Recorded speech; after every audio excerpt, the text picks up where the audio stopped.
The downpour cascaded in thick veils, soaking the ground and transforming the vast lawns of the Langley estate into slippery swathes of mire. The manor itself loomed grand and formidable, its ivory-hued walls and high windows shimmering softly against the tempestuous sky. It was a haven of affluence, of prestige, of a lifestyle most could only envision.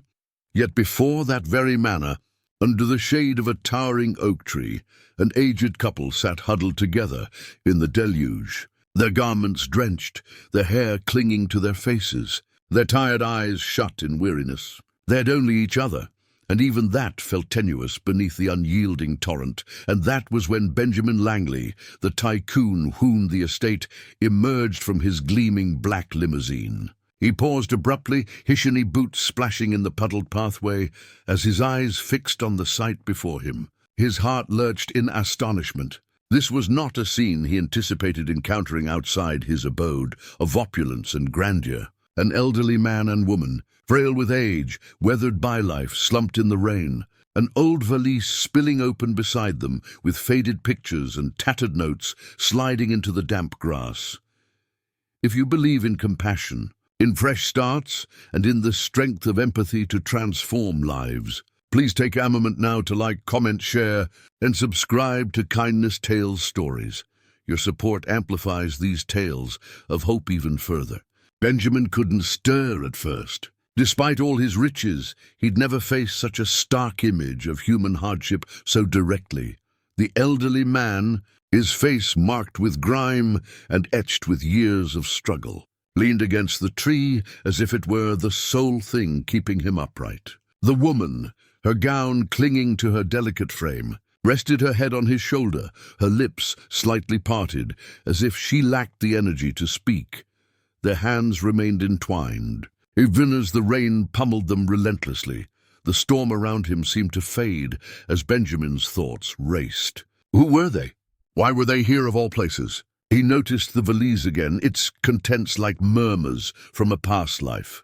A black and white picture of the couple in their youth, beaming and full of dreams. A bundle of letters, edges frayed and worn, perhaps love letters or records of a family long gone, and a threadbare blanket, soaked and useless now, a feeble shield against the cold rain. It hit him deeply. These were people who had once hoped, once built a life like anyone else. And now they had been reduced to this. Benjamin had always prided himself on being self-made. He forged his empire from nothing, carving his path through shrewd deals, tireless work, and an unyielding will. But with that ambition had come a certain toughness, a tendency to overlook suffering if it didn't affect him directly. Yet here, suffering wasn't across town or in a news report or on a television screen. It was sitting on his front lawn, so close he could see the raindrops dripping from their trembling hands. Memories of his own past stirred within him. He had once known hunger too, though he had buried those days deep beneath layers of success and wealth. He recalled his mother working late nights, his father slumping after long shifts, the way his family had nearly crumbled under the weight of poverty. And he realized with a pang of painful clarity that this couple could have been his parents, had fate dealt them a different hand. As the rain poured harder, Benjamin finally stepped forward, his costly suit soaking through. He knelt beside the couple, his voice trembling as he called out to them. The elderly man stirred faintly, his eyes blinking open in bewilderment. The woman's grip on his hand tightened, as though she feared losing him.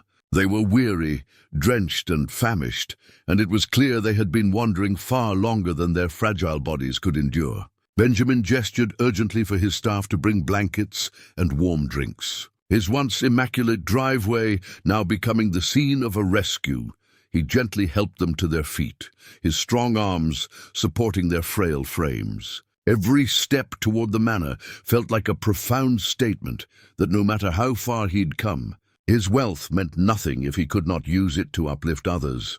Inside the warm light of the manor, the couple slowly regained their strength. The woman's name was Clara, and the man's was Edward. They had lost their modest home after falling behind on payments, With nowhere else to turn, they had roamed in the rain, carrying only their valise filled with memories of the family they had once raised. The children who had long since moved far away and never looked back. They had been wandering aimlessly, seeking shelter, when their bodies finally gave out in front of Benjamin's estate. As Benjamin listened, his chest tightened. He thought of his own estranged brother, whom he had not spoken to in years after a bitter dispute over their parents' inheritance. He thought of the times he'd chosen business deals over family gatherings, wealth over empathy, and he realized that Clara and Edward's story wasn't just about misfortune. It was a reminder of what could happen when bonds of love and care were neglected. For the next several days, Benjamin ensured the couple had everything they needed. Doctors came to check on their health. Fresh clothes and hot meals replaced the soaked rags and hunger. And slowly, as their strength returned, so did their dignity. Clara smiled more often, her weary eyes glowing with gratitude. Edward, though frail, found his voice steady again as he spoke of the days when he'd been strong enough to provide for his family. But it wasn't just Edward and Clara who were changing, it was Benjamin too. Each time he saw them, he felt the layers of his hardened heart peeling away. He began to spend less time in his office and more time with them, listening to their stories, learning from their years of resilience, and in their presence, he rediscovered something he had lost long ago, the value of compassion over ambition, of human connection over material gain. The day finally came when Edward and Clara were well enough to move into a modest little cottage Benjamin had purchased for them not far from his manor. It was simple, but it was theirs, a place of safety, warmth, and belonging. As he handed them the keys, Clara's hands trembled as she whispered a thank you, her voice breaking with emotion. Edward placed his hand on Benjamin's shoulder, his eyes filled with tears that needed no words. And as Benjamin walked back to his manor, the rain now replaced by golden sunlight, he felt something stir inside him that no fortune had ever given him. Peace. If this story has touched your heart, please don't forget to like, share, comment, and subscribe to Kindness Tales Stories. Your engagement helps spread stories that remind us all of the power of kindness and second chances. Before you go, I'd love to know, what's one act of kindness someone once showed you that you'll never forget? Please share your story in the comments below.